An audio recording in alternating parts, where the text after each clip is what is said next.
Hello guys and welcome back to MS Tutorials, and in today's video I'm going to be going over how to find all the miners in VR Argentum for the quest VR Argentum, and let's get straight into the video. So one of the miners should be right here up top.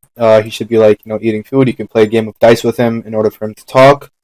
I believe it's this guy right here, Foreman Senko. The other guy, the second guy, you guys can just wait until nighttime, and then he should be sleeping in one of these cabins. The marker will point towards him and you can go and talk to him then. And then the third and final guy, he's always in the cave, which is right here. It's right opposite to the guy that you just talked to, Christian of Pisek, the guy who actually gave you the quest.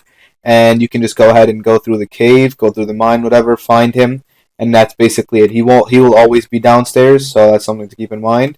But other than that, yeah, it's basically it. You can just make your way down. The cave isn't too big. But other than that, yeah, it's basically that is how to find all the miners. And yeah, that is it for the video. Thank you guys for watching. Make sure to give the video a thumbs up, subscribe to the channel, and have a great day.